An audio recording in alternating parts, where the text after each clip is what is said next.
Այսօր որ մենք նայում ենք մեր կյանքի մեջ կան շատ տրտունջներ։ Մարդ բնությունն է։ Ինչ էլ որ իրեն կյանքի մեջ դրական լինի, վերջնակետում կանգնում է պրոբլեմի առաջ։ Տրտունջ։ Ես շատ անգամ այդ միտքը ասել եմ, մենք, այսինքն մարդ բնությունը, ինչպես է արտահայտվում, եղել է ամեն մեկը ձեր կյանքի մեջ սա այս փորձառություն ունեք, հիշեք ձեր դպրոցական ժամանակահատված, երբ որ քննություն պիտի հանձնեք, չեք սովորել առարկան, վերջը եղել են մարդիկ, որ աղոթել են, ինչ են ասում, մի հատ 3 տնի բավական է։ Երբ որ 3-ը ստանում է, տրտնջում է, ասում է, որ 4 տներ կմեռներ։ Սա հիվանդ հոգեբանություն է, որ մարդը ինչ որ ստանում է, նորից ուզում է առավելը։ Սուրբ գրքի մեջ գրված է, ժողովող գրքում Տերն ինչ էր ասում։ Աստված մարդուն ուղիղ է ստեղծել, բայց նրանք տարբեր հնարքներ են փնտրել։ Եվ կուզեի նայենք, թե երբ է մարդու կյանքի մեջ առաջանում այդ տրտունջը։ Սիրելիներ, առաջին երբ որ մենք նայում ենք մարդու կյանքում, տրտունջ առաջանում է այն պահից, երբ որ իրեն սրտի ուզածը չի կատարվում։ Երբ որ ինքը խորում մտածում է, որ Աստված իրեն պիտի այդ աղոթքին պատասխանը տա, Աստված իրեն ուզածը պիտի անի, ոչ սիրելիներ։ Երբ որ մենք նայում ենք Սուրբ գրքի մեջ, ուշադրություն դարձրեք, Աստված Աբրամին դուրս բերեց։ Եվ խոսել էր Աբրամի հետ, ասել է, որ քո զավակները, քո սերունդը ավազի հատիկից շատ պիտի լինեն։ Բայց 15-րդ գլխի մեջ, երբ որ մենք կարդում ենք, ուշադրություն դարձրեք, Աբրամը չունի զավակ։ Ինքը խոսմունքն ուներ, բայց սրան ինքը չէր հավատում։ Շարունակության մեջ գրված է, ով Տեր Յովա, ինչ ես տալիս ինձ, քանի որ առանց զավակ եմ մնացել։ Եվ իմ տանտիրոջը հա Դամասկացի Եղիազարն է։ Նաև ասաց Աբրամ, որովհետև ինձ սերունդ չտվեցիր, ահա իմ ընծոտին իմ ժառանգը կլինի։ Սա գոհություն էր, թե տրտունջ էր։ Ասապի կյանքում ինչ պրոբլեմ էր առաջացել։ Երբ որ կարդում ենք երկրորդ համարից գրված է, քիչ է մնացել, ոտքերը ստրվեն եւ բան չի մնացել, գնաց կսա։ Որն էր պատճառը, որովհետեւ իրեն սրտի ուզածը չի կատարվել։ Կամ Հովհաննես ավետարան 6-րդ գլուխ, երբ որ մենք անդրադառնում ենք, գրված է, Տեր Հիսուս Քրիստոս խոսեց երկնքից իջած կյանքի մասին եւ այնտեղ պարզ երևում է այդ տրտունջը աշակերտների կյանքի մեջ։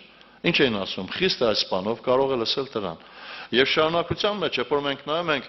Ասապը մնաց, չհեռացավ, երբ որ մտավ Տիրոջ խորանը, բայց աշակերտներ հեռացան Հիսուսից, այլևս չեն քայլում։ Եվ այսօր էլ մեր կյանքի մեջ, երբ որ մենք նայում ենք, այս պրոբլեմները կա։ Սիրելի քույրս, եղբայրս, Աստված ուզում է, որպեսզի մենք ամեն ինչի մեջ գոհանանք։ Աստված Իսրայելին դուրս հանեց Եգիպտոսից, եւ ինքը խոսել էր Իսրայելի հետ, ասելով, որ պիտի տանի խոստացյալ երկիր։ Երբ որ լրտեսողները հետ վերադարձան, ներկայացրեցին պտուղները, բարիքները, ասացին իրավցն է կատ եւ մեղր բխող երկիր է, բայց այստեղ ուշադրություն դարձրեք, այն միտքը, որ իրենք բերեցին, ասացին, այնտեղ ասկը զորավորը, պարիսպները բարձր են, ենակի որդիներ կա, գրված է, որ Իսրայելի ծերերը տրտնջացին, եկան Մովսեսի եւ Ահարոնի վրա, եւ այդ տրտունջը Աստծոյի վրա էր։ Այսօր էլ մեր կյանքի մեջ այս տրտունջը կա։ Եվ ուղղակի ուզում եմ, որպեսզի ես եւ դու տեսնենք, որտեղից է ծնվում մեր կյանքի մեջ տրտունջ։ Մեր կյանքի մեջ տրտունջը ծնվում է, երբ որ մեր սրտի ուզածը չի կատարվում։ Եվ կուզեի, որպեսզի մենք սա կարողանանք տեսնել, հասկանանք, որն է պրոբլեմը, ամենամեծ պրոբլեմը, որ ես եւ դու կասկածում ենք Աստծո հավիտենական սիրուն, եւ երկրորդը, որ մենք կասկածում ենք Աստծո հավիտենական ծրագրին։ Հիշեք, հետեւյալ Հիսուս ասում էր, որ իրեն ճանապարհը նեղ փշոտ քարկարոտ է։ Հիմա որ այդ ճանապարհով գնում ես, հարց եմ տալիս, դու հավատում ես, որ ճիշտ ճանապարհի վրա ես։ Հավատում ես, որ Աստված քեզ սիրել է եւ քեզ առաջնորդում է շավիղների մեջ։ Կամ երբ որ մենք նայում ենք, ինչ էր ասում Պողոս առաքյալը, դուք էլ սրբատաշ քարերի պես շինվեցեք հոգևոր տաճար։ Հիմա ամենակալ Աստված այդ սրբատաշ քարը, որը դու ես, ինքը ուզում է տաշել, որ ժառանգես հավիտենությունը, բայց դու չես հավատում, Աստծո ես սիրում, խորում մտածում ես, որ Աստված քեզ չի սիրում։ Թող այսօր Աստված օգնական լինի մեզ, որ ամեն բանի մեջ մենք կարողանանք գոհանալ։ Երբ որ մենք կարդում ենք Ֆիլիպեցիս 4:6-ից 7 համարները, ոչինչ հոգս մի կանեք։ այլ ամեն բանում, աղոթքով, աղաչանքով, գոհությունով, ձեր խնդրվածները թող հայտնի ասում։ Եվ Աստծո խաղաղությունը, որ ամեն մտքից վեր է, կպապանե ձեր սիրտը, միտքը Քրիստոս Հիսուսում։ Այստեղ 3 կարևորագույն միտք կա, որի վրա ուզում եմ անդրադառնալ։ Առաջինը գրված է. սա պատվերը Տիրոջ կողման է, ոչինչի հոգս մի կանեք։ Քուրս ջան, եղբայրներ ջան, ինչպես պատվերը սիրիր քո Աստծուն, սիրիր քո ընկերոջը, մի պամպասիր, մի գողացիր, վերջը սխալներ մի արա, սա էլ է պատվեր Աստծո կողմից։ Ասում է ոչինչի հոգս մի կանեք։ Բայց հետաքրքիր է, մեր կյանքի մեջ ինչքան խնդիրներ եւ խնդիրներ կա։ Ինչ հոգս չանենք, սիրելիներ, այստեղ առաքյալի խոսքի հիմքում ընկած է մեկ բան, որ ինքը ուզում է մեզ ամեն մեկիս ասել։ Ինչ հոգսել որ ունենաս, այդ հոգսին կա պատասխան, եւ այդ պատասխանը Աստծո մոտ է։ Եվ Սաղմոսների մեջ, երբ որ կարդում ենք 55 Սաղմոսի 22-րդ համարի մեջ գրված է. քո հոգսը Աստծո վրա գցիր, եւ նա խնամ կանե քեզ, նա թող չի տալ, որ արտարը հավիտյան շարժվի տեղից։ Քո հոգսը Աստծո վրա գեց։ Այսօր շատերս այդ հոգսերի տակ ճզմվել ենք։ Քուրս ջան, եղբայրներ ջան, Աստծո խոսքն ասում է, օրվա համար բավական է օրվա հոգսը։ Բայց այսօր մեր կյանքի մեջ ուշադրություն դարձեք, ինչքան հոգսեր կան։ Եթե իմ եւ քո սրտերը բացեն, մենք այնտեղ տեսնենք բազում հոգսեր, որը տարիներ շարունակ մնացել է։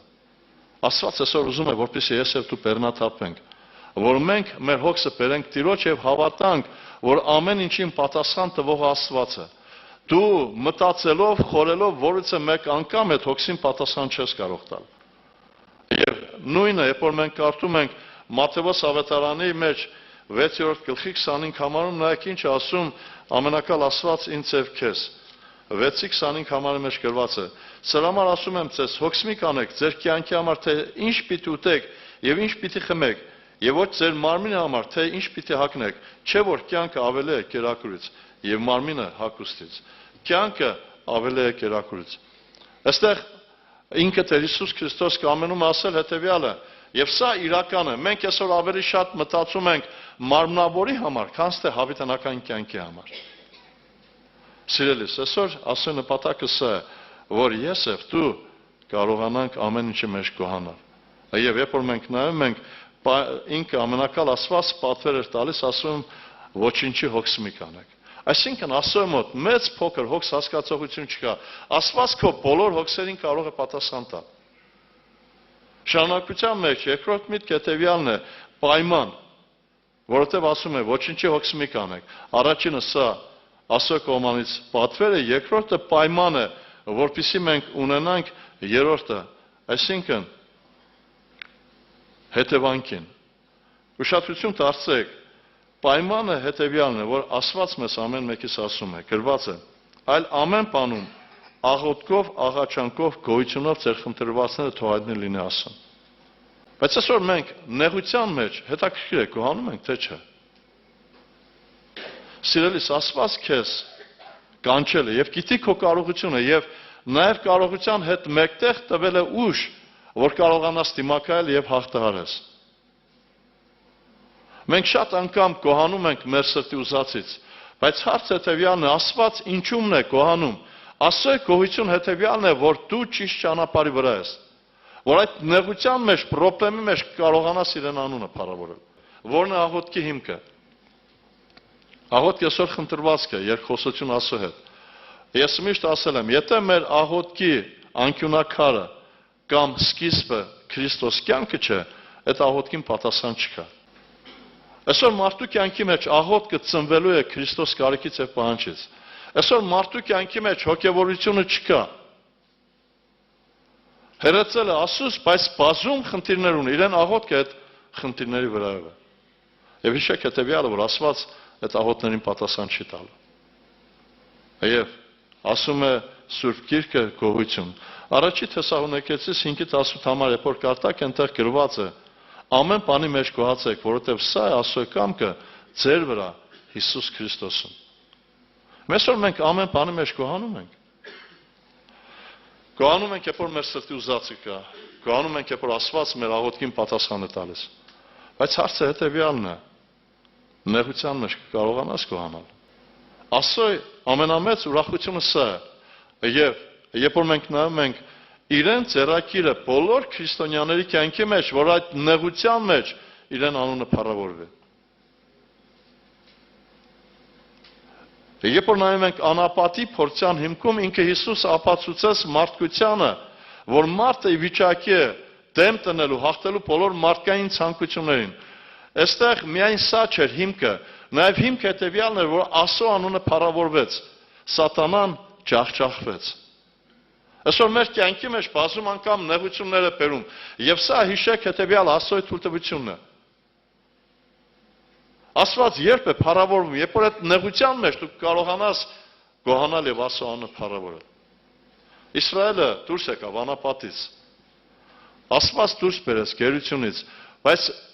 ուշադրություն դարձեք, ամեն ինչով Աստված ողորմություն արեց, նորից տրտնջացին։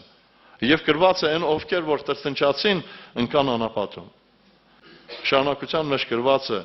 արդյունքը հետևյալն է. եւ Աստծո խաղաղությունը, որը ամեն մտքից վեր է կպապանե ձեր սիրտը, միտքը Քրիստոս Հիսուսում։ Այսօր շատերս խաղաղություն չունենք։ Որն է պատճառը։ Ես հավատում եմ հետևյալը, որ ամենակալ Աստված Սուրբ Հոգին ուղարկել է, որ մեր մեջ այդ խաղաղությունը տնի։ Հիշում եք, Հովանու ավետարանի մեջ ինքը Տեր Հիսուս Քրիստոսը հետևյալը ասեց աշակերտներին, գրված է. խաղաղությունն եմ թողնում ձեզ, իմ խաղաղությունն եմ տալիս ձեզ։ Մարդկային խաղաղությունը ունի վերջ։ Իսկ հարց է, երբ է մեր կյանքի մեջ խաղաղությունը լինում, որտեղից է խաղաղությունը ծնվում։ Առաջինը վստահությունից եւ երկրորդը հավատքից։ Երբ որ մարդը վստահում է ամենակալ Տիրոջը, Գեդեոնը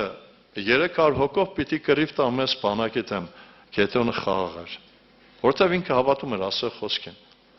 Երբ որ մենք նայում ենք Սուրբ Գրքի մեջ, ուշադրություն դարձեք, հոպը տառապանքների մեջ է, բժշկված չէ, բայց ինքը հետևյալն է ասում. իսկ ես գիտեմ, որ փրկիչս կենթան է,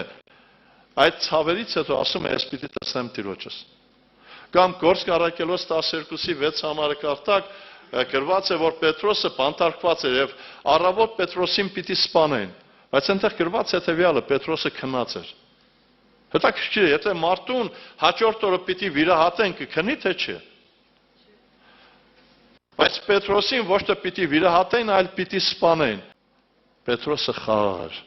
ինքը հավատում էր Աստծո խոսքին։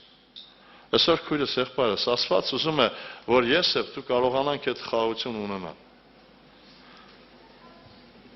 Հավատալ Աստծուն, հավատալ Աստծո հավիտենական ծրագրին։ Եթե անձնավորությունը հավատում է Աստծո հավիտենական ծրագրին, որի հիմքում ընկած է մեկ բան, որ դու պիտի ժառանգես հավիտենությունը, երբեք պրոբլեմ չես ունենա։ Թեկուզ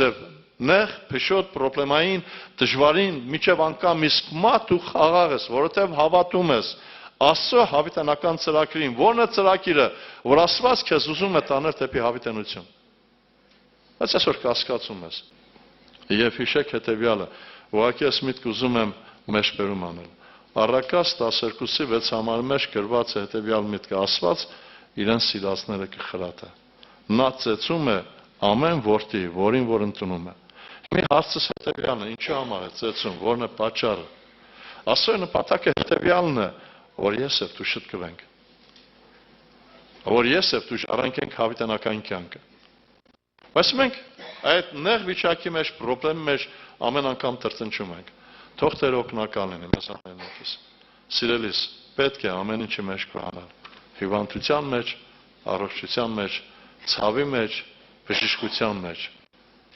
Եվ երբ որ մենք նայում ենք, սուրբերը ամեն ժամանակ հատված գոհացել են։ Պողոսը ինչու մեջ էր գոհանում։ Եթե բարձրանալ պիտի լինի, միայն իմ տկարությունով կբարձրանամ։ Ինքը գոհանում էր այս վիճակից։ Ուղղակի խնդրանքս հետևյալն է, որ մենք հավատանք Աստծուն ամբողջ սրտով։ Աստված մեզ չի կանչել դատապարտելու համար,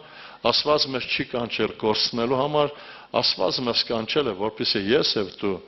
ունենանք հավիտենական կյանք։ Եղբայրը որ ասեց, որ Աստված տատիկներին է, կանչև տատիկները պիտի փրկվեն, նայում եմ շատերի դեմքին ժպիտ կա։ Տատիկ, եթե սուրբ կյանք չապրես, երկինք չես մտնելու։ Եթե հարսիդ հետ հաշտ չես, երկինք չես մտնելու։ Թող Տեր օգնական լինի մեզ ամեն մեկիս։ Ուղղակի խնդրանքս է, այսօր ժամանակահատվածները մոտենում են։ Կգա ժամանակահատվածը, որ պիտի կատարվի Աստծո խոսքը։ Հիշում եք, Աստծո խոսքի մեջ գրված է, որ պիտի թափառենք հյուսիսից հարավ եւ չպիտի գտնենք մեկը, որ Աստծո խոսքը խոսա։ Աստծո խոսքը պիտի արգելվի։ Մի հարցը հետեւյալն է. ինչ պաշար որ ունես, ինչ որ յուղ ունես, սա է քեզ սպահելու։ Այսօր ժամանակահատվածն է, որ մենք ապրենք սուրբ կյանք։ Քուրեր ջան, եղբայրներ ջան, մարդ բնության մեջ տրտունջը եկել է Ադամից եւ Եվայից եւ շարունակում է։ Քրիստոս եկավ, որպեսզի այդ տրտունջը վերացնի, որ ամեն բանի մեջ մենք կոհանանք եւ ամեն ինչի մեջ Տիրոջը փառտանք։